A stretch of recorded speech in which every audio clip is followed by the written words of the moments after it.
Hello everyone, আসসালামু আলাইকুম and welcome back to my channel. আজকে খুবই মজাদার একটি পিঠা তৈরি করে দেখাবো, যেটার নাম ভাপে সিদ্ধ পুলি পিঠা। তো চলুন ভিডিওটি শুরু করা যাক।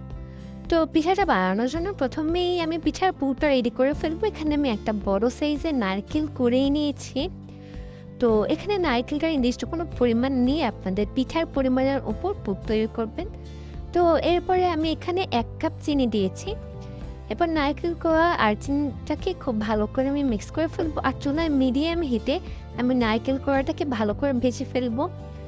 এটা থেকে খুব সুন্দর একটা স্মেল আসবে, ততক্ষণ পর্যন্ত এটাকে ভালো করে ভেজে ফেলতে হবে। আর চুলার হিটটা অবশ্যই মিডিয়াম টু লোতে রাখবেন।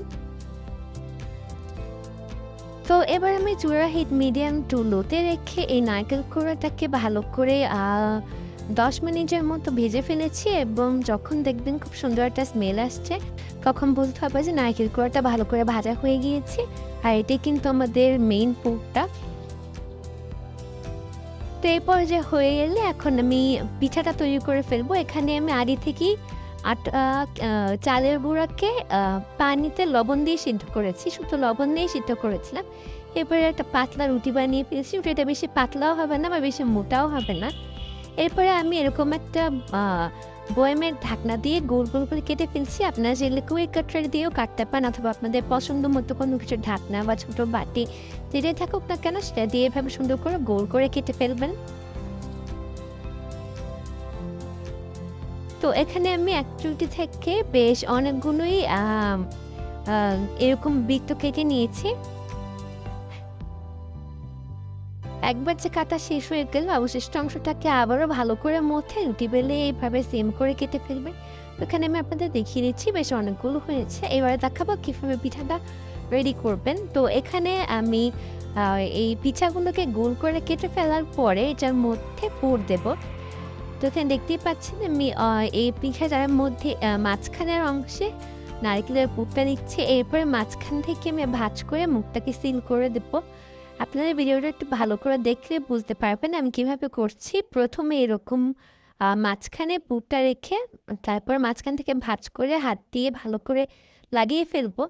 এরপরে আমি এটার উপরে থেকে একটু ডিজাইন করছি। আপনারা চাইলে এখন যেরকম আছে সেরকমও রাখতে পারেন, তবে এটার উপর আমি কিছুটা ডিজাইন করছি।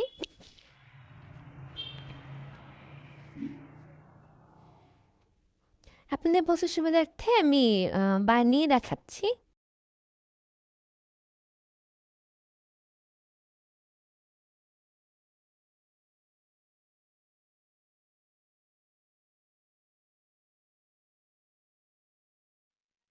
তো এই পর্যায়ে কিন্তু আমার বেশ অনেকগুলো পিঠা বানানো হয়ে গিয়েছে। এবার যেহেতু বলেছে ভাপে সিদ্ধ পিঠা, তাই এটাকে আমি ভাপে সিদ্ধ করব। এজন্য আমি এখানে কিছুটা তেল ব্রাশ করে নিচ্ছি। এখানে আমি পিঠাগুলোকে এরপর সাজিয়ে ফেলেছি এই ট্রেটাতে।